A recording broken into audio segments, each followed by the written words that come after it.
BA ਭਾਗ ਪਹਿਲਾ ਦੇ ਵਿਦਿਆਰਥੀਓ, ਤੁਹਾਡੇ ਪੰਜਾਬੀ ਸਾਹਿਤ ਦੇ ਵਿਸ਼ੇ ਦੇ ਵਿੱਚ ਸ਼ਾਮਲ ਪਾਠ ਪੁਸਤਕ ਆਧੁਨਿਕ ਪੰਜਾਬੀ ਕਵਿਤਾ ਵਿੱਚ ਸ਼ਾਮਲ ਕੀਤੇ ਗਏ ਕਵੀ ਹਰਭਜਨ ਸਿੰਘ ਬਾਰੇ ਅੱਜ ਆਪਾਂ ਗੱਲ ਕਰਦੇ ਹਾਂ। ਹਰਭਜਨ ਸਿੰਘ ਦੀ ਪੰਜਾਬੀ ਸਾਹਿਤ ਨੂੰ ਦੇਣ ਕੀ ਹੈ, ਉਹਦੀਆਂ ਕਿਹੜੀਆਂ ਕਵਿਤਾਵਾਂ ਆਈਆਂ ਜਿਹੜੀਆਂ ਇਸ ਪਾਠ ਪੁਸਤਕ ਦੇ ਵਿੱਚ ਸ਼ਾਮਲ ਕੀਤੀਆਂ ਗਈਆਂ, ਉਹਨਾਂ ਦਾ ਵਿਸ਼ਾ ਵਸਤੂ ਕੀ ਹੈ, ਉਹਨਾਂ ਦੇ ਸਰਲ ਅਰਥ ਕੀ ਹੈ, ਔਰ ਹਰਭਜਨ ਸਿੰਘ ਬਾਰੇ ਜਾਂ ਉਹਨਾਂ ਕਵਿਤਾਵਾਂ ਦੇ ਵਿੱਚੋਂ ਪੁੱਛੇ ਜਾਣ ਬਾਰੇ ਸੰਭਾਵੀ ਪ੍ਰਸ਼ਨਾਂ ਦੀ ਆਪਾਂ ਅੱਜ ਗੱਲ ਕਰਾਂਗੇ। ਉਹਨਾਂ ਦੇ ਜਿਹੜੇ ਪ੍ਰਸ਼ਨ ਸੀਗੇ, ਛੋਟੇ ਜਾਂ ਵੱਡੇ ਪ੍ਰਸ਼ਨ, ਕਿਸ ਢੰਗ ਨਾਲ ਉਹ ਪੁੱਛੇ ਜਾ ਸਕਦੇ, ਉਹਦੇ ਬਾਰੇ ਆਪਾਂ ਇਸ ਲੈਕਚਰ ਦੇ ਵਿੱਚ ਗੱਲ ਕਰਾਂਗੇ। ਡਾਕਟਰ ਹਰਭਜਨ ਸਿੰਘ ਪੰਜਾਬੀ ਸਾਹਿਤ ਦਾ ਬਹੁਤ ਉੱਚ ਕੋਟੀ ਦਾ ਲੇਖਕ ਹੋਇਆ। ਇੱਕ ਪਾਸੇ ਉਹਨੇ ਪੰਜਾਬੀ ਕਵਿਤਾ ਦੇ ਖੇਤਰ ਦੇ ਵਿੱਚ ਉਹਦੀ ਮਹਾਨ ਪ੍ਰਾਪਤੀ ਹੈ, ਜਿਸ ਕਰਕੇ ਉਹਨੂੰ ਯਾਦ ਕੀਤਾ ਜਾਂਦਾ ਹੈ। ਦੂਸਰੇ ਪਾਸੇ ਸਾਹਿਤ ਆਲੋਚਨਾ ਦੇ ਖੇਤਰ ਦੇ ਵਿੱਚ ਉਹਦਾ ਪੰਜਾਬੀ ਭਾਸ਼ਾ ਦੇ ਵਿੱਚ ਬਹੁਤ ਉੱਚਾ ਨਾਂ ਹੈ।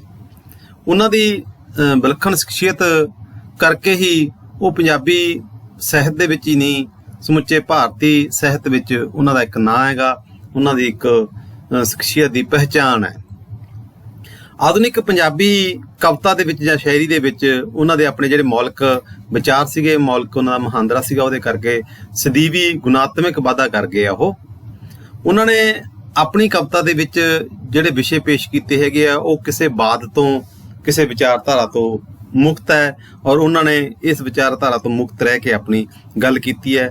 ਡਾਕਟਰ ਹਰਭਜਨ ਸਿੰਘ ਦਾ ਜਿਹੜਾ ਜਨਮ ਹੈਗਾ ਉਹ 18 ਅਗਸਤ 1920 ਈਸਵੀ ਨੂੰ ਹੁੰਦਾ ਹੈ, ਔਰ ਇਹ ਅਸਾਮ ਦੇ ਵਿੱਚ ਉਹਨਾਂ ਦੇ ਫਾਦਰ ਕੰਮ ਕਰਦੇ ਸੀਗੇ, ਉੱਥੇ ਉਹਨਾਂ ਦਾ ਜਨਮ ਹੋਇਆ 18 ਅਗਸਤ 1920 ਈਸਵੀ ਨੂੰ। ਬਚਪਨ ਦੇ ਵਿੱਚ ਹੀ ਉਹਨਾਂ ਦੇ ਮਾਤਾ ਪਿਤਾ ਦਾ ਸਾਇਆ ਉਹਨਾਂ ਦੇ ਸਿਰੋਂ ਉੱਠ ਗਿਆ, ਔਰ ਉਹਨਾਂ ਨੇ ਜ਼ਿੰਦਗੀ ਦੀਆਂ ਜਿਹੜੀਆਂ ਤਲਖ ਹਕੀਕਤਾਂ ਦਾ ਉਹਨਾਂ ਨੂੰ ਸਾਹਮਣਾ ਕਰਨਾ ਪਿਆ। ਸਖਤ ਤਰ੍ਹਾਂ ਦੀ ਜ਼ਿੰਦਗੀ ਜਿਹੜੀ ਸੀਗੀ ਉਹ ਗੁਜ਼ਾਰੀ ਉਹਨਾਂ ਨੇ, ਕਿਉਂਕਿ ਮਾਂ ਪਿਓ ਤੋਂ ਬਗੈਰ ਬੱਚੇ ਦੀ ਜਿਹੜੀ ਜ਼ਿੰਦਗੀ ਹੁੰਦੀ ਹੈ ਉਹਦਾ ਤੁਸੀਂ ਅੰਦਾਜ਼ਾ ਲਾ ਸਕਦੇ ਹੋ ਕਿੰਨੀ ਕੁ ਔਖੀ ਹੋਊਗੀ ਉਹ। ਇਹ ਜਿਹੜੀਆਂ ਸਾਰੀਆਂ ਸਥਿਤੀਆਂ ਜਿਹੜੀਆਂ ਉਹਨਾਂ ਨੂੰ ਜੀਵਨ ਦੇ ਵਿੱਚ ਮਿਲੀਆਂ, ਉਹਨਾਂ ਨੇ ਪਰਿਸਥਿਤੀਆਂ ਨੇ ਉਸਦੇ ਅਵਚੇਤਨ, ਉਹਦੇ ਚੇਤਨਾ ਨੂੰ ਵਿੱਚ ਇੱਕ ਇਸ ਤਰ੍ਹਾਂ ਦੀ ਸ਼ਖਸੀਅਤ ਕਾਇਮ ਕਰ ਦਿੱਤੀ, ਇਸ ਤਰ੍ਹਾਂ ਦੇ ਨਾਲ ਉਹਨਾਂ ਨੂੰ ਇੱਕ ਸੰਘਰਸ਼ੀਲ ਇਨਸਾਨ ਬਣਾ ਦਿੱਤਾ, ਜਿਸ ਕਰਕੇ ਉਹਨਾਂ ਨੇ ਕਾਵਿ ਸੰਸਾਰ ਤੋਂ ਲੈ ਕੇ ਸਮੀਖਿਆ ਜਗਤ ਤੱਕ ਬਹੁਤ ਹੀ ਅਹਿਮ ਕੰਮ ਕੀਤਾ। ਡਾਕਟਰ ਹਰਭਜਨ ਸਿੰਘ ਸਾਹਿਤ ਆਲੋਚਕ ਅਤੇ ਕਵੀ ਸਿਰਜਕ ਵਜੋਂ ਦਿੱਲੀ ਯੂਨੀਵਰਸਿਟੀ ਦੇ ਵਿੱਚ ਇੱਕ ਪ੍ਰੋਫੈਸਰ ਦੇ ਤੌਰ ਤੇ ਵੀ ਕੰਮ ਕਰਦੇ ਰਹੇ। ਉਹਨਾਂ ਨੂੰ ਬੜੇ ਹੀ ਇਨਾਮ ਮਿਲੇ, ਕਬੀਰ ਸਨਮਾਨ ਵੀ ਮਿਲ ਚੁੱਕਿਆ ਉਹਨਾਂ ਨੂੰ, ਸਰਸਵਤੀ ਸਨਮਾਨ ਵੀ ਉਹਨਾਂ ਨੂੰ ਮਿਲ ਚੁੱਕਿਆ ਹੈ, ਔਰ ਇਸ ਤੋਂ ਇਲਾਵਾ ਇੱਕ ਜਿਹੜਾ ਉਹਨਾਂ ਦਾ ਕਾਵਿ ਸੰਗ੍ਰਹਿ ਸੀ, ਨਾ ਧੁੱਪੇ ਨਾ ਛਾਵੇਂ, ਉਹਦੇ ਉੱਪਰ ਭਾਰਤੀ ਸਾਹਿਤ ਅਕਾਦਮੀ ਦਾ ਪੁਰਸਕਾਰ ਵੀ ਮਿਲ ਚੁੱਕਿਆ। ਜਦੋਂ ਛੋਟੇ ਪ੍ਰਸ਼ਨ ਪੁੱਛੇ ਜਾਂਦੇ ਆ 2-2 ਨੰਬਰ ਦੇ ਉੱਤਰਾਂ ਦੇ ਲਈ, ਉਹਨਾਂ ਦੇ ਵਿੱਚ ਇਹਦੇ ਬਾਰੇ ਗੱਲ ਕੀਤੀ ਜਾਂਦੀ ਹੈ ਕਿ ਹਰਭਜਨ ਸਿੰਘ ਨੂੰ ਕਿਸ ਤਰ੍ਹਾਂ ਦੇ ਨਾਮ ਮਿਲਿਆ, ਤਾਂ ਤੁਸੀਂ ਇਸ ਚੀਜ਼ ਨੂੰ ਅੰਡਰਲਾਈਨ ਕਰ ਲਓ, ਇਹਨੂੰ ਨੋਟ ਕਰ ਲਓ। ਕਬੀਰ ਸਨਮਾਨ, ਸਰਸਵਤੀ ਸਨਮਾਨ ਤੇ ਨਾ ਧੁੱਪੇ ਨਾ ਛਾਵੇਂ ਕਾਵਿ ਸੰਗ੍ਰਹਿ ਦੇ ਉੱਪਰ ਉਹਨਾਂ ਨੂੰ ਭਾਰਤੀ ਸਾਹਿਤ ਅਕਾਦਮੀ ਦਾ ਸਨਮਾਨ ਪ੍ਰਾਪਤ ਹੋ ਚੁੱਕਿਆ। ਉਹਨਾਂ ਦੀ ਜਿਹੜੀ ਕਾਵਿ ਪੁਸਤਕਾਂ ਹੈਗੀਆਂ, ਉਹਨਾਂ ਦੇ ਨਾਂ ਇਸ ਤਰ੍ਹਾਂ ਵੀ ਲਾਸਾਂ, ਤਾਰ ਤੁਪਕਾ, ਅਦਰੈਣੀ, ਨਾ ਧੁੱਪੇ ਨਾ ਛਾਵੇਂ,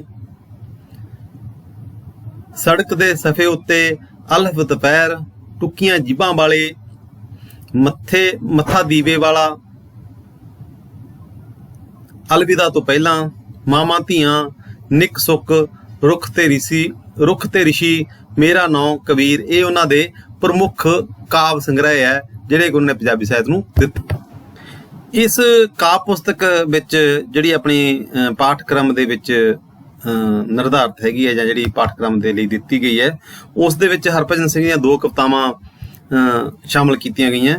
ਉਹ 2 ਕਵਿਤਾਵਾਂ ਦਾ ਨਾਂ ਹੈਗਾ, ਪਹਿਲੀ ਕਵਿਤਾ ਜਿਹੜੀ ਹੈਗੀ ਆ ਉਹ ਧਰਤੀ ਹੇਠਾਂ, ਦੂਸਰੀ ਕਵਿਤਾ ਹੈਗੀ ਹੈ 15 ਅਗਸਤ। ਧਰਤੀ ਹੇਠਾਂ ਕਵਿਤਾ ਦੇ ਵਿੱਚ ਕਵੀ ਨੇ ਬੜੇ ਹੀ ਵਧੀਆ ਢੰਗ ਦੇ ਨਾਲ ਅਜਿਹੇ ਵਿਸ਼ੇ ਨੂੰ ਪੇਸ਼ ਕੀਤਾ ਜਿਹੜਾ ਸਾਡੇ ਸਮਾਜ ਦੇ ਵਿੱਚ ਬਹੁਤ ਚਰਚਿਤ ਵਿਸ਼ਾ ਹੈਗਾ। ਉਹ ਵਿਸ਼ਾ ਹੈਗਾ ਔਰਤ, ਧੀ, ਭੈਣ। ਉਹਦੇ ਬਾਰੇ ਗੱਲ ਕੀਤੀ ਹੈ ਕਿ ਕਿਸੇ ਤਰ੍ਹਾਂ ਇੱਕ ਔਰਤ ਜ਼ਿੰਦਗੀ ਭਰ ਆਪਣਾ ਆਪਾ ਦੂਜਿਆਂ ਲਈ ਨਿਸ਼ਾਵਰ ਕਰਦੀ ਹੈ, ਦੂਜਿਆਂ ਲਈ ਅਰਪਣ ਕਰਦੀ ਹੈ। ਇਸ ਕਵਿਤਾ ਦਾ ਕੇਂਦਰੀ ਭਾਵ ਜਿਵੇਂ ਕਿਹਾ ਗਿਆ ਕਿ ਉਹ ਧੀ ਹੈ ਜਿਹੜੀ ਸਮਾਜ ਦੇ ਜ਼ੁਲਮ ਸਿਤਮ ਸਹਿ ਕੇ ਵੀ ਕੋਈ ਗਿਲਾ ਨਹੀਂ ਕਰਦੀ। ਧੀ ਦਾ ਜਿਗਰਾ ਮਹਾਨ ਹੈ, ਪਹਿਲਾਂ ਧਰਤੀ ਦੇ ਥੱਲੇ ਧੌਲ ਅਤੇ ਧਰਮ ਸਨ ਜਿਹੜੇ ਧਰਤੀ ਦੇ ਭਾਰ ਚੁੱਕੀ ਫਿਰਦੇ ਸਨ, ਪਰ ਵਰਤਮਾਨ ਜਿਹੜੀ ਸਥਿਤੀ ਹੈਗੀ ਉਹਦੇ ਵਿੱਚ ਧਰਤੀ ਦਾ ਸਾਰਾ ਭਾਰ ਧੀਆਂ ਨੇ ਚੁੱਕਿਆ ਹੋਇਆ। ਧੀ ਮਨੁੱਖ ਹੋ ਕੇ ਵੀ ਦੇਵੀ ਦੇਵਤਿਆਂ ਤੋਂ ਮਹਾਨ ਹੈ, ਜਿਹੜੀ ਸਾਰਾ ਭਾਰ ਆਪਣੇ ਉੱਪਰ ਸਹਿੰਦੀ ਹੈ, ਆਪਣੇ ਉੱਪਰ ਚੁੱਕਦੀ ਹੈ ਔਰ ਕਦੇ ਥੱਕਦੀ ਨਹੀਂ। ਇਸ ਪ੍ਰਕਾਰ ਇਹ ਕਵਿਤਾ ਧੀਆਂ ਦੀ ਮਹਾਨਤਾ ਨੂੰ, ਔਰਤ ਦੀ ਮਹਾਨਤਾ ਨੂੰ ਦਰਸਾਉਂਦੀ ਹੈ ਔਰ ਬੜੇ ਹੀ ਭਾਵਪੂਰਨ ਢੰਗ ਦੇ ਨਾਲ ਕਵੀ ਇਸ ਕਵਿਤਾ ਦੇ ਵਿੱਚ ਧੀਆਂ ਦੀ ਗੱਲ ਕਰਦਾ ਹੈ, ਔਰਤ ਦੀ ਗੱਲ ਕਰਦਾ। ਜਿਹੜੀ ਦੂਸਰੀ ਕਵਿਤਾ ਹੈਗੀ ਆ ਉਹ ਹੈਗੀ ਹੈ 15 ਅਗਸਤ। 15 ਅਗਸਤ ਕਵਿਤਾ ਦੇ ਵਿੱਚ ਕਵੀ ਨੇ ਆਜ਼ਾਦੀ ਦੇ ਸੁਪਨੇ ਨੂੰ ਸਾਕਾਰ ਹੋਣ ਦੀ ਜਿਹੜੀ ਖੁਸ਼ੀ ਭਾਰਤੀਆਂ ਨੂੰ ਹੋਈ ਸੀਗੀ ਉਹਦਾ ਜ਼ਿਕਰ ਕੀਤਾ ਹੈ। 15 ਅਗਸਤ ਦਾ ਦਿਹਾੜਾ ਸਾਡੇ ਲਈ ਇੱਕ ਵੱਡਾ ਉਪਹਾਰ ਹੈ, ਇੱਕ ਬੜਾ ਤੋਹਫਾ ਹੈ। ਇਹ ਆਜ਼ਾਦੀ ਇਸ ਤਰ੍ਹਾਂ ਹੈ ਜਿਵੇਂ ਲੱਖਾਂ ਮੁਸਕਰਾਹਟਾਂ ਫੈਲਾ ਗਈ, ਲੱਖਾਂ ਲੋਕਾਂ ਨੂੰ ਖੁਸ਼ ਕਰ ਗਈ। ਭਾਵੇਂ ਕਿ ਦਿਨਾਂ ਨੂੰ ਫੜਿਆ ਨਹੀਂ ਜਾ ਸਕਦਾ, ਪਰ 15 ਅਗਸਤ ਅਜਿਹਾ ਦਿਵਸ ਹੈ ਜਿਹੜਾ ਅਪਾਰ ਖੁਸ਼ੀਆਂ ਸਾਡੇ ਵਿਹੜਿਆਂ 'ਚ ਖਿਲਾਰ ਦਿੰਦਾ ਹੈ। ਇਹ 15 ਅਗਸਤ ਦੀ ਆਜ਼ਾਦੀ ਦਾ ਹੀ ਕਰਿਸ਼ਮਾ ਹੈ ਕਿ ਅਸੀਂ ਨਿੱਘੇ ਪਿਆਰ ਨੂੰ ਮਹਿਸੂਸ ਕਰ ਰਹੇ ਹਾਂ। ਸੋ ਵਿਦਿਆਰਥੀਓ, ਇਹਨਾਂ ਦੋਨਾਂ ਕਵਿਤਾਵਾਂ ਦੇ ਆਪਾਂ ਸਰਲ ਅਰਥ ਕਰਦੇ ਹਾਂ, ਇਹਨਾਂ ਦੋਨਾਂ ਕਵਿਤਾਵਾਂ ਦੀ ਆਪਾਂ ਵਿਆਖਿਆ ਕਰਦੇ ਹਾਂ।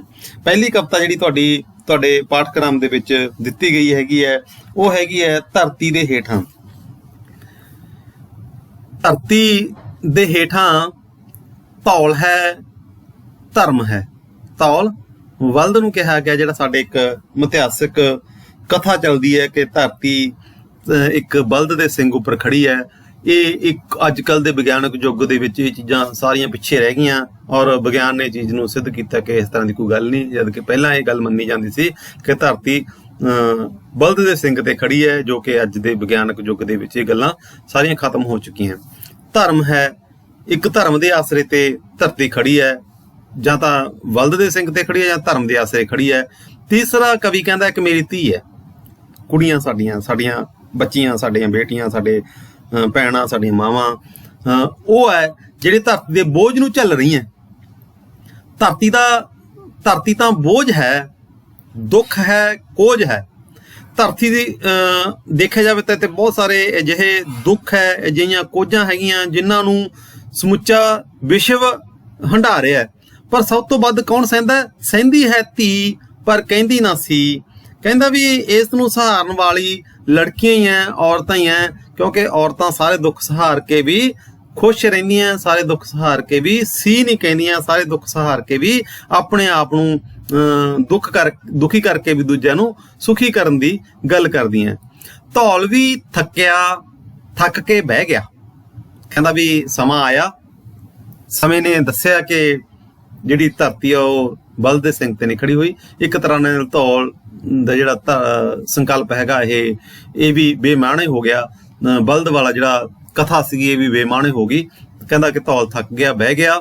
ਇਹ ਗੱਲ ਖਤਮ ਹੈ ਕਿ ਧਰਤੀ ਹੈ ਜਿਹੜੀ ਉਹ ਬਲਦ ਦੇ ਸਿੰਗ ਤੇ ਖੜੀ ਹੈ। ਇਹ ਗੱਲ ਗਲਤ ਸਿੱਧ ਹੋ ਗਈ ਹੈ। ਧਰਮ ਵੀ ਹਾਰਿਆ, ਪੰਖ ਲਾ ਉੱਡ ਰਿਹਾ। ਤੇ ਅੱਜ ਕੱਲ ਦੇ ਜਿਹੜੇ ਲੋਕ ਹੈਗੇ ਆ ਧਰਮ ਤੋਂ ਵੀ ਬੇਮੁਖ ਹੋ ਗਿਆ, ਧਰਮ ਵੀ ਪਿੱਛੇ ਰਹਿ ਗਿਆ ਤੇ ਅੱਜ ਧਰਮ ਵੀ ਆਪਣੇ ਪੰਖ ਲਾ ਕੇ ਉੱਡ ਗਿਆ।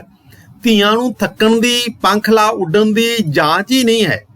ਹੁਣ ਦੇਖੋ, ਕਹਿੰਦਾ ਵੀ ਧੀਆਂ ਨਾ ਤਾਂ ਵਿਚਾਰੀਆਂ ਥੱਕਣ ਦੀ ਗੱਲ ਕਰ ਸਕਦੀਆਂ, ਨਾ ਹੀ ਉਹ ਪੰਖ ਲਾ ਕੇ ਜਿਵੇਂ ਉੱਡ ਜਾਣਾ, ਪੰਖ ਲਾ ਕੇ ਭੱਜ ਜਾਣਾ, ਉਸ ਤਰ੍ਹਾਂ ਵੀ ਨਹੀਂ ਕਰ ਸਕਦੀਆਂ। ਸਥਿਤੀਆਂ ਤੋਂ ਭੱਜ ਨਹੀਂ ਸਕਦੀਆਂ। ਉਹ ਜਿਹੜੀਆਂ ਪਰਿਸਥਿਤੀਆਂ ਹੈਗੀਆਂ ਉਹਨਾਂ ਦੇ ਵਿੱਚ ਰਹਿ ਕੇ ਹੀ ਜਿਉ ਸਕਦੀਆਂ ਤੇ ਦੂਜਿਆਂ ਨੂੰ ਸੁਖੀ ਰੱਖ ਸਕਦੀਆਂ। ਇਹ ਤਾਂ ਉਹਨਾਂ ਨੂੰ ਜਾਂਚ ਹੀ ਨਹੀਂ ਕਿ ਅਸੀਂ ਇੱਥੋਂ ਭੱਜ ਸਕਦੀਆਂ, ਅਸੀਂ ਥੱਕ ਗਈਆਂ, ਇਹ ਬਹਾਨੇ ਲਾ ਦਈਏ। ਬਿਲਕੁਲ ਨਹੀਂ ਹੋ ਸਕਦਾ। ਅੱਗੇ ਚੱਲ ਕੇ ਕਵੀ ਨੇ ਬੜੇ ਵਧੀਆ ਢੰਗ ਦੇ ਨਾਲ ਇੱਕ ਗੱਲ ਕੀਤੀ ਹੈਗੀ ਹੈ। ਕਹਿੰਦਾ ਵੀ ਚਤੁਰਮੁਖ ਬ੍ਰਹਮਾ ਨੇ, ਚਤੁਰਮੁਖ ਤੋਂ ਭਾਵ ਕੀ ਹੈ? ਚੌਂ ਬਾਹਾਂ ਵਾਲਾ। ਚਤੁਰਮੁਖ ਬ੍ਰਹਮਾ ਨੇ ਦੁੱਖ ਸਾਜੇ ਸਹਿਜ ਭੁਜ ਹੁੰਦਾ ਹਜ਼ਾਰਾਂ ਬਾਹਾਂ ਵਾਲਾ।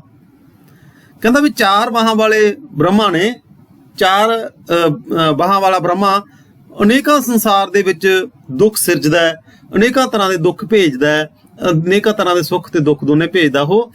ਇਹ ਹਜ਼ਾਰਾਂ ਬਾਹਾਂ ਵਾਲੇ ਜਿਹੜੇ ਸਹਿਜ ਭੁਜ ਹੈ, ਦੁੱਖ ਹੈ, ਉਹਨਾਂ ਸੰਗ ਲੜਨ ਲਈ ਦੇਵੀ ਅਸ਼ਟਭੁਜੀ ਹੈ। ਕਹਿੰਦਾ ਵੀ ਇੱਕ ਸੰਸਾਰ ਦੇ ਵਿੱਚ ਇਨਸਾਨ ਨੂੰ ਸੌਖਾ ਰੱਖਣ ਦੇ ਲਈ ਪ੍ਰਮਾਤਮਾ ਨੇ ਕੀ ਕੀਤਾ ਕਿ ਬ੍ਰਹਮਾ ਦੇ ਰੂਪ ਦੇ ਵਿੱਚ ਚਾਰ ਬਾਹਾਂ ਵਾਲਾ ਬ੍ਰਹਮਾ ਹਜ਼ਾਰਾਂ ਤਰ੍ਹਾਂ ਦੇ ਦੁੱਖ ਸਹਿਜ ਭੁਜ ਭੇਜ ਰਿਹਾ ਹੈ ਉਹਨਾਂ ਦੇ ਨਾਲ ਲੜਨ ਦੇ ਲਈ ਇੱਕ ਦੇਵੀ ਹੈ ਅਸ਼ਟਭੁਜੀ, ਜਿਹਦੀਆਂ 8 ਬਾਹਾਂ ਵਾਲੀ ਦੇਵੀ ਮਾਤਾ ਉਹ ਲੜ ਰਹੀ ਹੈ, ਠੀਕ ਹੈ। ਪਰ ਦੂਸਰੇ ਪਾਸੇ ਜਿਹੜਾ ਇੱਥੇ ਧਰਤੀ ਦੇ ਉੱਪਰ ਅਨੇਕਾਂ ਹੋਰ ਦੁੱਖ ਹੈ, ਜਿਹੜੇ ਦੁੱਖ ਹੈਗੇ ਆ ਉਹ ਦੇ ਵਿੱਚ ਮੇਰੀ ਧੀ ਸ਼ਾਮਲ ਹੈ ਉਹਨਾਂ ਦੁੱਖਾਂ ਦੇ ਵਿੱਚ, ਔਰ ਮੇਰੀ ਧੀ ਵੀ ਉਹਨਾਂ ਦੁੱਖਾਂ ਦਾ ਸਾਹਮਣਾ ਕਰ ਰਹੀ ਹੈ।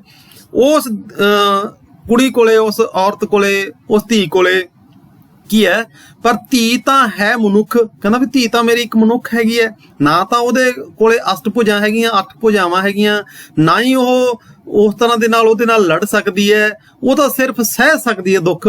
ਪਰ ਧੀ ਤਾਂ ਹੈ ਮਨੁੱਖ, ਧੀ ਤਾਂ ਮੇਰੀ ਸਿੰਪਲ ਮਨੁੱਖ ਹੈਗੀ, ਉਹ ਦੇਵੀ ਨਹੀਂ ਹੈਗੀ। ਉਹ ਵੀ ਅੱਧੀ ਮਸਾਂ ਪਾਉਣੀ ਤੇ ਉਹ ਪੂਰਾ ਮਨੁੱਖ ਵੀ ਨਹੀਂ ਹੈਗਾ। ਔਰ ਇਨਸਾਨ ਇਸ ਧਰਤੀ ਤੇ ਉੱਪਰ ਰਹਿ ਰਿਹਾ, ਔਰ ਉਹ ਇਨਸਾਨ ਜਿਹੜਾ ਰਹਿਆ ਮਸਾਂ ਅੱਧਾ ਪੌਣਾ ਇਨਸਾਨ ਹੈ, ਉਹ ਦੁੱਖਾਂ ਸੰਗ ਲੜਦੀ ਨਹੀਂ, ਦੁੱਖ ਚੁੱਕਦੀ ਹੈ। ਇੱਥੇ ਆ ਕੇ ਕਵੀ ਆਪਣੀ ਕਵਿਤਾ ਨੂੰ ਖਤਮ ਕਰ ਰਿਹਾ, ਕਹਿੰਦਾ ਉਹ ਦੁੱਖਾਂ ਦੇ ਸੰਗ ਲੜਦੀ ਨਹੀਂ, ਦੁੱਖਾਂ ਨੂੰ ਚੁੱਕ ਕੇ ਤੁਰ ਰਹੀ ਹੈ। ਔਰ ਧਰਤੀ ਦੇ ਹੇਠਾਂ ਧੌਲ ਸੀ ਧਰਮ ਸੀ ਹੁਣ ਮੇਰੀ ਧੀ ਹੈ। ਕਹਿੰਦਾ ਧਰਤੀ ਸਮੁੱਚੀ ਜਿਹੜੀ ਧਰਤੀ ਹੈ, ਉਹ ਸੰਸਾਰ ਦੇ ਵਿੱਚ ਜਿਹੜੇ ਸਾਰੇ ਦੁੱਖ ਹੈ ਉਹ ਔਰਤ ਚੱਕ ਰਹੀ ਹੈ, ਔਰਤ ਹੰਢਾ ਰਹੀ ਹੈ। ਔਰ ਔਰਤ ਆਪਣੇ ਪੁੱਤਰ ਨੂੰ, ਆਪਣੇ ਪਤੀ ਨੂੰ, ਜਾਂ ਆਪਣੇ ਫਾਦਰ ਨੂੰ, ਜਾਂ ਆਪਣੇ ਨਾਲ ਸੰਬੰਧਿਤ ਦੂਸਰੇ ਜਿਹੜੇ ਮਰਦ ਪਾਤਰ ਹੈਗੇ ਉਹਨਾਂ ਨੂੰ ਖੁਸ਼ ਰੱਖਣ ਦੀ ਖਾਤਰ ਆਪਣੇ ਭਰਾਵਾਂ ਨੂੰ ਜਾਂਦੇ ਉਹ ਕੁਰਬਾਨੀਆਂ ਕਰਦੀ ਹੈ। ਪਹਿਲਾਂ ਵੀ ਕੁਰਬਾਨੀਆਂ ਕਰਦੀ ਰਹੀ ਸੀ, ਹੁਣ ਵੀ ਕੁਰਬਾਨੀਆਂ ਕਰਦੀ ਹੈ। ਤੇ ਅੱਜ ਜਿਹੜੀ ਹੈਗੀ ਧਰਤੀ ਉਹ ਸਿਰਫ ਤੇ ਸਿਰਫ ਜੇ ਖੜੀ ਹੈਗੀ ਹੈ ਤਾਂ ਉਹ ਧੀਆਂ ਕਰਕੇ ਖੜੀ ਹੈ, ਔਰਤਾਂ ਕਰਕੇ ਖੜੀ ਹੈ। ਧਰਤੀ ਦੇ ਹੇਠਾਂ ਧੌਲ ਸੀ ਧਰਮ ਸੀ, ਇਹ ਤਾਂ ਇੱਕ ਇਤਿਹਾਸ ਬਣ ਗਿਆ, ਮਿਥਿਹਾਸ ਬਣ ਗਿਆ। ਹੁਣ ਤਾਂ ਧਰਤੀ ਦੇ ਹੇਠਾਂ ਮੇਰੀ ਧੀ ਹੈ। ਸੋ ਵਿਦਿਆਰਥੀਓ, ਇਸ ਕਵਿਤਾ ਦੇ ਵਿੱਚ ਕਵੀ ਨੇ ਧੀਆਂ ਦੇ ਬਾਰੇ ਗੱਲ ਕੀਤੀ ਹੈ ਕਿ ਸਾਡੇ ਸਮਾਜ ਦੇ ਵਿੱਚ ਕਿਸ ਤਰ੍ਹਾਂ ਧੀਆਂ ਦੁੱਖ ਚੱਲਦੀਆਂ, ਕਿਸ ਤਰ੍ਹਾਂ ਧੀਆਂ ਦੁਖੀ ਹੋ ਕੇ ਵੀ ਦੂਜਿਆਂ ਨੂੰ ਸੁਖੀ ਰੱਖਣ ਦੀ ਗੱਲ ਕਰਦੀਆਂ। ਇਸ ਕਵਿਤਾ ਦਾ ਸਾਰ ਵੀ ਆ ਸਕਦਾ ਹੈ, ਇਸ ਕਵਿਤਾ ਦੇ ਸਰਲ ਅਰਥ ਵੀ ਆ ਸਕਦੇ ਹੈ, ਔਰ ਇਸ ਕਵਿਤਾ ਦੇ ਵਿੱਚ ਛੋਟੇ ਛੋਟੇ ਕੁਐਸਚਨ ਵੀ ਆ ਸਕਦੇ। ਸੋ ਇਸ ਕਵਿਤਾ ਨੂੰ ਧਿਆਨ ਨਾਲ ਇਹਦੀ ਪ੍ਰਸੰਗ ਸਹਿਤ ਵਿਆਖਿਆ ਬਾਰੇ ਦੇਖ ਲਿਓ, ਔਰ ਇਹਦੇ ਸਾਰ ਬਾਰੇ ਵੀ ਦੇਖ ਲਿਓ। ਇਸ ਕਵਿਤਾ ਨੂੰ 2-3 ਵਾਰੀ ਪੜ੍ਹੋ, ਤੁਹਾਨੂੰ ਸਾਰੀ ਚੀਜ਼ਾਂ ਸਮਝ ਲੱਗਣਗੀਆਂ। ਅਗਲੀ ਕਵਿਤਾ ਜਿਹੜੀ ਹੈਗੀ ਹੈ 15 ਅਗਸਤ। ਦੇਖੋ, ਸਾਡਾ ਦੇਸ਼ ਹੈ ਜਿਹੜਾ ਉਹ ਅੰਗਰੇਜ਼ਾਂ ਦੇ ਅਧੀਨ ਰਿਹਾ 200 ਸਾਲ ਤਕਰੀਬਨ ਸਾਰੇ ਭਾਰਤ ਦੇ ਉੱਪਰ, ਤੇ 90 ਸਾਲ ਅੰਗਰੇਜ਼ਾਂ ਨੇ ਪੰਜਾਬ ਦੇ ਉੱਪਰ ਰਾਜ ਕੀਤਾ। ਹੁਣ ਜਿਹੜਾ ਰਾਜ ਕੀਤਾ, ਉਸ ਰਾਜ ਦੇ ਵਿੱਚ ਬਹੁਤ ਸਾਰੇ ਸਾਡੇ ਲੋਕ ਜਿਹੜੇ ਸੀ ਉਹ ਕੁਰਬਾਨੀਆਂ ਦਿੱਤੀਆਂ ਉਹਨਾਂ ਨੇ ਸਾਡੇ ਦੇਸ਼ ਨੂੰ ਆਜ਼ਾਦ ਕਰਾਉਣ ਦੀ ਖਾਤਰ। ਅੰਗਰੇਜ਼ਾਂ ਦੇ ਜ਼ੁਲਮਾਂ ਦਾ ਸਾਹਮਣਾ ਕਰਦੇ ਹੋਏ ਜੇਲ੍ਹਾਂ ਦੇ ਵਿੱਚ ਸ਼ਹੀਦ ਹੋ ਗਏ, ਫਾਂਸੀ ਦੇ ਚੜਾਏ ਗਏ। ਔਰ ਜਦੋਂ 15 ਅਗਸਤ ਆਇਆ, ਸਾਡੇ ਦੇਸ਼ ਨੂੰ ਆਜ਼ਾਦੀ ਮਿਲੀ, ਉਦੋਂ ਵੀ ਸਾਡੇ ਪੰਜਾਬ ਨੂੰ ਬਹੁਤ ਵੱਡੀ ਇੱਕ ਤਰ੍ਹਾਂ ਦੀ ਨਾਲ ਉਸ ਆਜ਼ਾਦੀ ਦਾ ਮੁੱਲ ਤਾਰਨਾ ਪਿਆ। ਸਾਡੇ ਪੰਜਾਬ ਦੇ 2 ਹਿੱਸੇ ਹੋ ਗਏ ਸੀਗੇ। ਫਿਰ ਵੀ ਜਿਹੜਾ 15 ਅਗਸਤ ਹੈ ਉਹ ਸਾਡੇ ਦੇਸ਼ ਲਈ, ਸਾਡੇ ਪੰਜਾਬ ਲਈ ਇੱਕ ਬਹੁਤ ਹੀ ਖੁਸ਼ੀ ਦਾ ਦਿਹਾੜਾ ਹੈਗਾ। ਸਾਡੇ 2 ਰਾਸ਼ਟਰੀ ਦਿਨ ਹੈਗੇ ਆ, 15 ਅਗਸਤ ਤੇ 26 ਜਨਵਰੀ। 15 ਅਗਸਤ ਦੀ ਗੱਲ ਕਵੀ ਕਰ ਰਿਹਾ ਹੈਗਾ, ਦੇਖਦੇ ਹਾਂ ਕੀ ਕਹਿੰਦਾ। ਇੱਕ ਦਿਵਸ ਸੁਹਾਵਣਾ ਆ ਖੜਾ ਸਾਡੇ ਦੁਆਰ। ਕਹਿੰਦਾ ਵੀ ਇੱਕ ਬਹੁਤ ਹੀ ਵਧੀਆ ਦਿਨ ਜਿਹੜਾ ਸਾਡੇ ਸਾਹਮਣੇ ਆ ਕੇ ਖੜਾ ਹੈਗਾ, ਜਿਹੜਾ ਮੇਰੇ ਅੱਗੇ ਆ ਕੇ ਖੜਾ ਹੈਗਾ। ਇੱਕ ਦਿਵਸ ਸੁਹਾਵਾ ਉਜਲਾ ਆ ਖੜਾ ਸਾਡੇ ਦੁਆਰ, ਉਹਦੀ ਦੇਹੀ ਕਿਰਨ ਸੁਰਾਂਗਲੀ, ਮੁਖ ਮਗਦਾ ਤੇਜ ਅਪਾਰ। ਸੁਰਾਂਗਲੀ, ਹੁਣ ਇਹਦੇ ਵਿੱਚ ਸ਼ਬਦ ਆਇਆ ਸੁਰਾਂਗਲੀ, ਜਿਹੜੀ ਉਹਦੀ ਮੁਖ ਦੇ ਵਿੱਚੋਂ ਨਿਕਲੇ ਹੋਏ ਆਵਾਜ਼ ਹੈਗੀ ਹੈ, ਜਾਂ ਜਿਹੜੀ ਉਹਦੇ ਮੁਖ ਦੇ ਵਿੱਚੋਂ ਨਿਕਲੀ ਹੋਈ ਆਵਾਜ਼ ਹੈਗੀ ਉਹ ਬੜੀ ਸੁਰਾਂ ਵਾਲੀ ਹੈਗੀ ਹੈ। 15 ਅਗਸਤ ਦਾ ਜਿਹੜਾ ਦਿਨ ਹੈਗਾ ਬੜਾ ਸੋਹਣਾ ਹੈ, ਉਹਦਾ ਬੜਾ ਉਜਲਾ ਦਿਨ ਹੈਗਾ। ਇਹ ਸਾਡੇ ਬੂਹੇ ਦੇ ਉੱਪਰ ਆ ਕੇ ਖੜ ਗਿਆ, ਔਰ ਇਹ ਸੁਰਾਂਗਲੀ ਕਿਰਨਾਂ ਦਾ ਇੱਕ ਰੂਪ ਹੈ। ਸੁਰਾਂਗਲੀ, ਉਹਦੀ ਦੇਹੀ ਕਿਰਨ ਸੁਰਾਂਗਲੀ, ਸੁਰਾਂਗਲੀ ਕਿਰਨਾਂ ਦੇ ਵਿੱਚ ਲਵਰੇਜ ਇਹ ਦਿਨ, ਮੁਖ ਮਗਦਾ ਤੇਜ ਅਪਾਰ। ਤੇ ਉਹਦਾ ਜਿਹੜਾ ਮੁਖੜਾ ਹੈਗਾ ਉਹ ਬੜਾ ਹੀ ਸੁੰਦਰ ਹੈ, ਬੜਾ ਵਧੀਆ ਹੈ। ਉਹਦੇ ਰਿਸ਼ਮਾ ਬੁੰਬਲ ਜੋੜ ਕੇ ਸਭ ਦਿੱਤੀ ਧੂੜ ਬਹਾਰ। ਤੇ ਉਹਨੇ ਸਮੁੱਚੀ ਗੁਲਾਮੀ ਨੂੰ ਦੂਰ ਕਰਤਾ ਉਸ ਦਿਨ ਨੇ ਆ ਕੇ, ਤੇ ਭਾਰਤ ਦੇ ਵਿੱਚ ਆਜ਼ਾਦੀ ਦਾ ਇੱਕ ਨਵਾਂ ਦੀਪ ਜਗਾ ਦਿੱਤਾ। ਦੇਖੋ ਵਿਦਿਆਰਥੀਓ, ਇਸ ਕਵਿਤਾ ਦੇ ਵਿੱਚ ਆਜ਼ਾਦੀ ਦੇ ਮਹੱਤਵ ਦੀ ਗੱਲ ਕੀਤੀ ਗਈ ਹੈ। ਇਸ ਕਵਿਤਾ ਦੇ ਵਿੱਚ ਆਜ਼ਾਦੀ ਮਿਲਣ ਦੀ ਖੁਸ਼ੀ ਦਾ ਜ਼ਿਕਰ ਕੀਤਾ ਗਿਆ ਹੈ। ਹੁਣ ਇੱਕ ਦਿਨ ਦਾ ਮਾਨਵੀਕਰਨ ਕੀਤਾ ਗਿਆ। ਹੁਣ ਦਿਨ ਕਿੰਨਾ ਸੋਹਣਾ ਲੱਗਦਾ ਹੈ, ਉਹਦਾ ਮੁੱਖ ਸੋਹਣਾ ਹੈਗਾ, ਬੜਾ ਵਧੀਆ ਲੱਗਦਾ ਲੋਕਾਂ ਨੂੰ, ਲੋਕਾਂ ਨੇ ਉਹਦਾ ਸਵਾਗਤ ਕੀਤਾ। ਔਰ ਇਹ ਦਿਨ ਹੈਗਾ ਜਿਹੜਾ ਹਮੇਸ਼ਾ ਹੀ ਲੋਕ ਯਾਦ ਰੱਖਣਗੇ ਸਾਡੇ। ਸਭ ਹੋਈ ਧਰਤ ਸੁਹਾਵੜੀ, ਸਭ ਕੋਝ ਬਣੇ ਸ਼ਿੰਗਾਰ। ਚਾਰੇ ਪਾਸੇ ਧਰਤੀ ਦੇ ਵਿੱਚ ਸੁਹਾਵਨਾਪਣ ਛਾ ਗਿਆ, ਤੇ ਸਾਰੇ ਜਿਹੜੇ ਕੋਝ ਹੈ ਉਹ ਸ਼ਿੰਗਾਰ ਦਾ ਰੂਪ ਧਾਰਨ ਕਰ ਲੈਂਦੇ ਆ। ਸਾਰੇ ਦੁੱਖ ਦਰਦ ਦੂਰ ਹੋ ਗਏ ਹੈ, ਔਰ ਸਾਡੀ ਧਰਤੀ ਦੇ ਉੱਪਰ ਸੁੱਖੀ ਸੁੱਖ ਆਉਣਗੇ। ਇਹ ਆਸ ਦੇ ਨਾਲ 15 ਅਗਸਤ ਦਾ ਲੋਕ ਸਵਾਗਤ ਕਰ ਰਹੇ ਆ। ਤਕਦੀਰਾਂ ਜੋਬਨ ਵੰਡੀਆਂ ਲੈ ਆਈਆਂ ਲੱਖਾਂ ਉਪਾਰ, ਤਕਦੀਰਾਂ ਜੋਬਨ ਬੰਤੀਆਂ ਜੋਬਨ ਨਾਲ ਭਰੀਆਂ ਹੋਈਆਂ ਤਕਦੀਰਾਂ, ਜੋਬਨ ਨਾਲ ਭਰੀਆਂ ਹੋਈਆਂ ਮਟਿਆਰ ਤਕਦੀਰਾਂ ਸਾਡੇ ਸਾਹਮਣੇ ਆ ਗਈਆਂ ਤੇ ਲੱਖਾਂ ਤਰ੍ਹਾਂ ਦੇ ਉਪਹਾਰ, ਲੱਖਾਂ ਤਰ੍ਹਾਂ ਦੇ ਤੋਹਫੇ ਲੈ ਕੇ ਸਾਡੇ ਭਾਰਤੀ ਲੋਕਾਂ ਦੇ ਅੱਗੇ ਆ ਗਈਆਂ। ਲੱਖ ਥਾਲੀ ਦੀਵੇ ਝਿਲ ਮਿਲੇ। ਇਸ ਤਰ੍ਹਾਂ ਲੱਗ ਰਿਹਾ ਸੀ ਕਿ ਥਾਲੀਆਂ ਦੇ ਵਿੱਚ ਲੱਖਾਂ ਤਰ੍ਹਾਂ ਦੇ ਝਿਲਮਿਲ ਕਰਦੇ ਦੀਵੇ ਜਗ ਰਹੇ ਸੀ ਤੇ ਸਮੁੱਚਾ ਭਾਰਤ ਦੇ ਵਿੱਚ ਇੱਕ ਤਰ੍ਹਾਂ ਨਾਲ ਆਰਤੀ ਉਤਾਰ ਰਹੇ ਸੀਗੇ। ਸਾਡੇ ਕੁੱਲ ਮੁਸਕਾਏ ਬਿਰੜੇ ਸਭ ਹੰਝੂ ਗਏ ਸੁਧਾਰ। ਬਿਰੜੇ ਹੁੰਦੇ ਹੈਗੇ ਵਿਛੋੜੇ, ਦੁੱਖ ਦਰਦ, ਸਾਡੇ ਜਿਹੜੇ ਦੁੱਖ ਦਰਦ ਆ ਉਹ ਸਾਰੇ ਦੂਰ ਹੋ ਗਏ, ਸਾਰੇ ਹੰਝੂ ਵੀ ਦੂਰ ਹੋ ਗਏ ਔਰ ਸਾਡੇ ਆਮ ਲੋਕਾਂ ਦੇ ਵਿੱਚ ਖੁਸ਼ੀ ਦਾ ਇੱਕ ਮਾਹੌਲ ਛਾ ਗਿਆ। ਇਹ ਖੁਸ਼ੀ ਦੇ ਮਾਹੌਲ ਨੂੰ ਅਸੀਂ ਸਵਾਗਤ ਕਰਦੇ ਹਾਂ, ਉਹਨੂੰ ਜੀ ਆਇਆਂ ਕਹਿਣ ਨੂੰ ਵੈਲਕਮ ਕਹਿੰਦੇ ਹਾਂ। ਅਸਾਂ ਕਿਹਾ ਵੇ ਦਿਵਸ ਸੁਹਾਵਿਆ ਆ ਬਹੁਤ ਸਾਡੇ ਘਰ ਬਾਰ, ਤੇ ਅਸੀਂ ਕਿਹਾ ਕਿ ਤੂੰ ਬੜਾ ਸੋਹਣਾ ਦਿਨ ਹੈਗਾ 15 ਅਗਸਤ, ਆ ਜਾ ਸਾਡੇ ਵਿਹੜੇ ਦੇ ਵਿੱਚ ਆ ਕੇ ਇੱਕ ਵਾਰੀ ਬੈਠ ਜਾ, ਸਾਨੂੰ ਦਰਸ਼ਨ ਦੇ ਜਾ, ਸਾਨੂੰ ਦੀਦਾਰ ਦੇ ਜਾ। ਅੱਗੋਂ ਦਿਨ ਕੀ ਕਹਿੰਦਾ, ਉਹ ਕਿਹਾ ਕਿ ਦਿਵਸ ਨਾ ਬੈਠਦੇ ਸਾਨੂੰ ਬਸ ਤੁਰਨਾ ਦਰਕਾਰ। ਕਹਿੰਦਾ ਵੀ ਦਿਨ ਨਹੀਂ ਕਦੇ ਰੁਕਦੇ ਹੁੰਦੇ, ਸਮਾਂ ਨਹੀਂ ਕਿਤੇ ਰੁਕਦਾ ਹੁੰਦਾ, ਸਮਾਂ ਹਮੇਸ਼ਾ ਹੀ ਚੱਲਦਾ ਰਹਿੰਦਾ, ਦਿਵਸ ਹਮੇਸ਼ਾ ਹੀ ਚੱਲਦੇ ਰਹਿੰਦੇ ਹੈ ਤੇ ਸਾਨੂੰ ਬੈਠਣਾ ਗਵਾਰ ਨਹੀਂ, ਸਾਨੂੰ ਅਸੀਂ ਬੈਠ ਨਹੀਂ ਸਕਦੇ, ਸਾਨੂੰ ਹੁਕਮ ਨਹੀਂ ਹੈਗਾ ਕਿ ਅਸੀਂ ਬੈਠ ਜਾਈਏ, ਅਸੀਂ ਰੁਕ ਜਾਈਏ। ਸੋ ਮੇਰਾ ਤਾਂ ਕੰਮ ਹੈਗਾ ਚੱਲਣਾ, ਸੋ ਮੈਂ ਤਾਂ ਇੱਥੇ ਬੈਠਣ ਤੋਂ ਇਨਕਾਰੀ ਹਾਂ। ਅਸਾਂ ਕਿਹਾ ਕਿ ਦੇ ਜਾ ਦੋਸਤਾ ਸਾਨੂੰ ਪਲਸ਼ਨ ਹੋਰ ਦੀਦਾਰ। ਫਿਰ ਇਹ ਵੀ ਗੱਲ ਕਹੀ ਕਿ ਦੋਸਤ ਤੂੰ ਬਣਾ ਸਾਡਾ, ਸਾਡੇ ਇੰਡੀਆ ਦੇ ਵਿੱਚ ਤੂੰ ਇੱਕ ਨਵੀਂ ਬਹਾਰ ਲੈ ਕੇ ਆਇਆ, ਸਾਡੇ ਇੰਡੀਆ ਦੇ ਵਿੱਚ ਇੱਕ ਨਵਾਂ ਉਪਹਾਰ ਲੈ ਕੇ ਆਇਆ। 15 ਅਗਸਤ ਵਾਲੇ ਦਿਨ ਸਾਡਾ ਦੇਸ਼ ਆਜ਼ਾਦ ਹੋਇਆ ਸੀਗਾ, ਇਸ ਕਰਕੇ ਅਸੀਂ ਤੈਨੂੰ ਕਹਿ ਰਹੇ ਹਾਂ ਕਿ ਤੂੰ ਥੋੜੇ ਟਾਈਮ ਦੇ ਲਈ ਠਹਿਰ ਜਾ, ਸਾਨੂੰ ਦਰਸ਼ਨ ਦੇ ਜਾ। ਅਸਾਂ ਕਿਹਾ ਦੇ ਜਾ ਦੋਸਤਾ ਸਾਨੂੰ ਪਲਸ਼ਨ ਹੋਰ ਦੀਦਾਰ। ਉਹ ਕਿਹਾ ਕਿ ਉਹੀਓ ਦੋਸਤੀ ਜਿਹੜੀ ਦਰਸ਼ਨ ਤੋਂ ਵੀ ਪਾਰ। ਕਹਿੰਦਾ ਵੀ ਇਸ ਤਰ੍ਹਾਂ ਦੀ ਦੋਸਤੀ ਨਹੀਂ ਮੈਂ ਕਰ ਸਕਦਾ ਕਿਉਂਕਿ ਇਹ ਤਾਂ ਦਰਸ਼ਨਾਂ ਤੋਂ ਵੀ ਪਾਰ ਹੈਗਾ, ਸੋ ਇਸ ਕਰਕੇ ਮੈਂ ਤੁਹਾਡੇ ਕੋਲ ਰੁਕ ਨਹੀਂ ਸਕਦਾ। ਅਸੀਂ ਕਿਰਨਾਂ ਫੜਦੇ ਰਹਿ ਗਏ ਪਰ ਸਕੇ ਨਾ ਉਸ ਖਿਲਾਰ। ਕਹਿੰਦਾ ਵੀ ਉਸ ਦਿਨ ਦੀਆਂ ਜਿਹੜੀਆਂ ਕਿਰਨਾਂ ਸੀਗੀਆਂ, ਰੇਸ਼ਮਾਂ ਸੀਗੀਆਂ, ਉਹਨੂੰ ਅਸੀਂ ਪੜ੍ਹਦੇ ਰਹਿ ਗਏ ਤੇ ਪਰ ਅਸੀਂ ਉਸ 15 ਅਗਸਤ ਵਾਲੇ ਦਿਨ ਨੂੰ ਖੜਾ ਨਾ ਸਕੇ। ਉਹ ਇੱਕ ਦਸ਼ਾਲਾ ਧੁੱਪ ਦਾ ਸਾਡੇ ਵਿਹੜੇ ਗਿਆ ਪਸਾਰ ਤੇ ਇੱਕ ਯਾਦਗਾਰ ਧੁੱਪ ਦਾ, ਦਸ਼ਾਲਾ ਰੂਪੀ ਧੁੱਪ ਦਾ ਉਹ ਸਾਡੇ ਵਿਹੜੇ 'ਚ ਇੱਕ ਯਾਦ ਛੱਡ ਗਿਆ। 15 ਅਗਸਤ ਦਾ ਜਿਹੜਾ ਦਿਨ ਸੀਗਾ ਸਾਡੇ ਭਾਰਤ ਦੇ ਲਈ, ਸਾਡੇ ਸਮੁੱਚੇ ਦੇਸ਼ ਲਈ ਬਹੁਤ ਹੀ ਪਵਿੱਤਰ ਦਿਹਾੜਾ ਮੰਨਿਆ ਜਾਂਦਾ ਹੈ ਔਰ 15 ਅਗਸਤ ਵਾਲੇ ਦਿਨ ਸਾਡੇ ਦੇਸ਼ ਨੂੰ ਆਜ਼ਾਦੀ ਮਿਲੀ ਸੀਗੀ, ਉਹਦੀ ਯਾਦ ਸਾਡੇ ਹਰ 15 ਅਗਸਤ ਨੂੰ ਮਨਾਈ ਜਾਂਦੀ ਹੈ। ਧੁੱਪ ਚੁੰਮੇ ਤਾਂ ਫੁੱਲ ਜਨਮ ਦੇ ਕੁੱਲ ਖਾਕ ਬਣੇ ਗੁਲਜ਼ਾਰ। ਜਦੋਂ ਕਹਿੰਦਾ ਇਹ ਅਜਿਹਾ ਦਿਨ ਹੈ ਜਿਸ ਨੂੰ ਫੁੱਲਾਂ ਨੂੰ ਜਿਹੜੀ ਧੁੱਪ ਚੁੰਮਦੀ ਹੈ ਤੇ ਜਿਹੜੀ ਖਾਕ ਹੈਗੀ ਆ, ਸਵਾਹ ਹੈਗੀ ਆ, ਉਹ ਵੀ ਗੁਲਜ਼ਾਰ ਬਣ ਜਾਂਦੀ ਹੈ, ਉਹ ਫੁੱਲਾਂ ਦਾ ਰੂਪ ਬਣ ਜਾਂਦੀ ਹੈ। ਇਹ ਚਾਨਣ ਉਸ ਦੀ ਦੀਦ ਹੈ, ਇਹ ਫੁੱਲ ਉਹਦੇ ਇਕਰਾਰ। ਤੇ ਜਿਹੜੇ ਇਹ ਫੁੱਲ ਤੇ ਚਾਨਣ ਹੈਗਾ ਇਹ ਅਸਲ ਦੇ ਵਿੱਚ ਉਹਦੇ ਦੀਦਾਰਾਂ ਦੀ ਇੱਕ ਕਹਿ ਸਕਦੇ ਹਾਂ ਆਪਾਂ ਨਿਸ਼ਾਨੀ ਹੈ। ਇਹ ਫੁੱਲ ਉਹਦੇ ਇਕਰਾਰ ਤੇ ਇਹ ਫੁੱਲ ਦੇਖ ਕੇ ਸਾਨੂੰ ਉਹਦੀ ਵਾਰ-ਵਾਰ ਯਾਦ ਆਉਂਦੀ ਹੈ, ਉਹ ਬਿਨਾਂ ਵੀ ਇੱਥੇ ਵੱਸਦਾ ਉਹਦਾ ਨਿੱਘਾ ਨਿੱਘਾ ਪਿਆਰ। 15 ਅਗਸਤ ਤਾਂ ਸਾਲ ਦੇ ਵਿੱਚ ਇੱਕ ਵਾਰੀ ਆਉਂਦਾ, 15 ਅਗਸਤ 1947 ਤਾਂ ਇੱਕੋ ਵਾਰੀ ਆਇਆ ਸੀਗਾ।